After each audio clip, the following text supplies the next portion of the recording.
What is your context? As you can see from this diagram, your context is composed of 8 elements.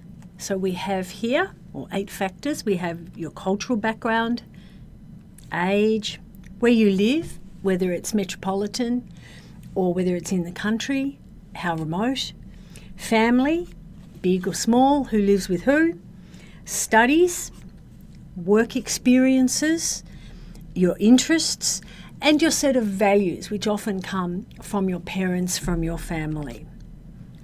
It's good to think about your context at your own personal level because it affects how you perceive things and how you write. This is section 2, Knowledge and Skills for Analysing Persuasive Texts, and this lesson is on author identity, context and purpose. What's in this lesson? We have author context and identity, how author context influences the writing of persuasive texts, questions you need to ask about the author identity, what is purpose of a text, and some examples of possible purposes.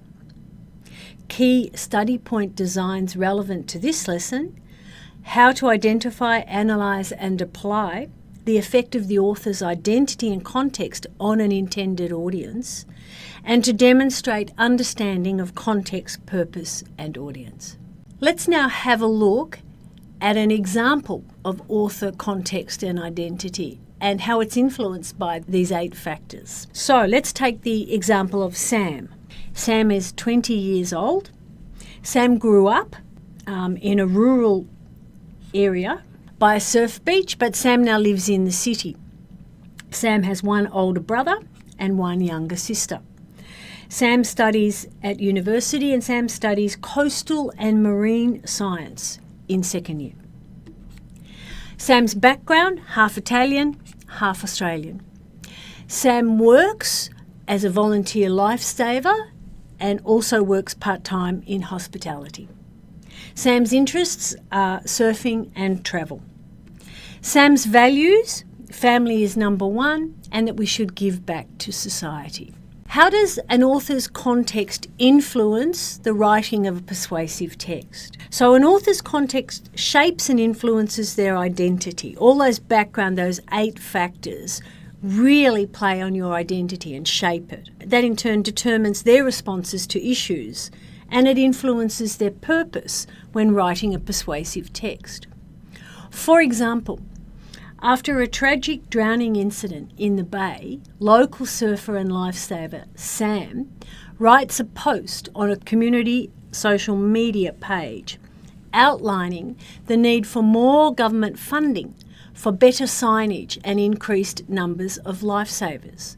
We can see here, because we've seen Sam's context in a previous slide, we know how Sam's interests, lifesaving, he's a surfer, and we know that his values are for giving back to society. So he's doing something about that, about the tragic drowning incident and how things can be improved.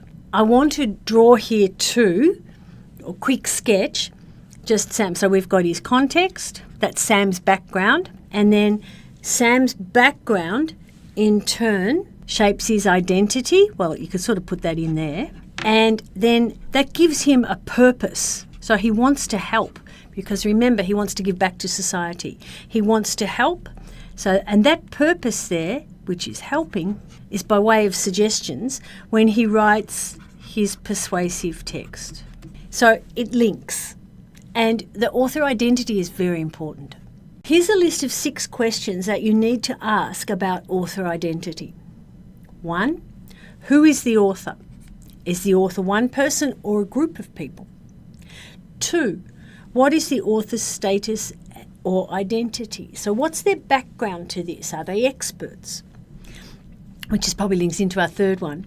Does the author have expertise relevant to the issue? For example, is it a dentist advocating the increase of fluoride to minimise tooth decay? Very specific. Does the author have a vested interest in the issue? Vested interest meaning personal often financial interest in opposing or bringing about a change in a system or approach. And a good example of this is a manager of a cinema promoting attendance. 5, does the author have an inherent bias? An inherent bias is an existing preference or favouritism due to their background or status. For example, if the author grew up in a country town, are they more in favour of spending money on V-line transport than, say, someone who grew up in the city? And number 6, does the author have an ulterior motive? Ulterior motive meaning a concealed additional motive, not always obviously expressed. Now let's look at the purpose of a text. What you need to know here is that the purpose of the text is what the author sets out to achieve for the audience when reading, listening or viewing. So when you're creating a text, the author always has at least one person if you want clear writing. And there's a lot of big list of these things, can express, explain, reflect, argue. Often there's more than one purpose, and your purpose also depends on the audience and the context. A really good thing here, I think, to remember, and for down the track when you're creating your own texts, is you need maps, right? They guide you, they help you focus your writing. So whenever you're going to write anything, even if it's just a tiny get well card, you have a message in your text always, which is a contention. You're writing for an audience always, and you need to keep in mind what language they use, what interest, what appeals to their feelings and emotions. And your purpose, what is it you want to do? Do you want to explain? Do you want to challenge? Do you want to cause doubt? Things like that. And then the S is the style, which will be your form features and language suited. You need to know the audience and have a clear purpose. It's essential if your persuasive text is to be anyway effective. There are lots of different possible purposes, and here is just some of them. Increase awareness about an issue. Inform an audience about further aspects or consequences. You might want to shock. You might want to ridicule or mock a stand taken by a company or person. Pretty strong. You might want to illustrate a need for change. You might want to create doubts about a current proposal. Expose a problem. Personalise an issue. Often people want to personalise an issue, like maybe a global issue that just may seem way too big, and personalising it is often a way to connect with your audience. You might want to remind an audience about something. Explain. Acknowledge a different opinion or stance. You might be very strong and demand change or financial support. You could suggest an alternative.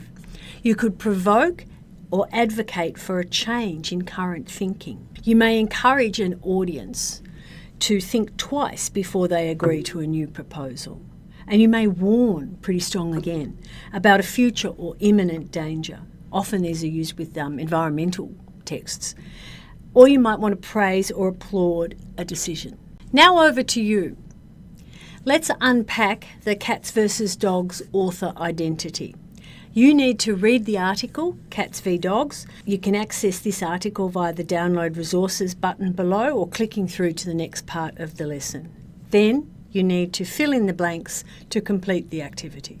Now here's my response to this activity. The author of Cats v Dogs post is George Whiskers McQueen, and he is the manager of the Parktown Cat Adoption Agency. While he has no stated expertise, he is clearly a cat lover. Although his post promotes cats over dogs as better household pets, he has an ulterior motive, as his post is really an advertisement for cat adoption, evidenced by his call to action at its conclusion. So in a nutshell, what have we had in this lesson? 1, we know that the author's context shapes and influences their identity, which in turn determines their responses to an issue and influences their purpose when writing a text. We have questions that you need to ask about the author identity, and there are 6 of them here. Who is the author? One person, group of people. What is their status or identity? Do they have expertise? Does the author have a vested interest? Inherent bias or ulterior motive? Key terms that you need to know there. Vested, interest, inherent bias, ulterior motive. What's coming next? The next lesson deals with intended audience and appeals.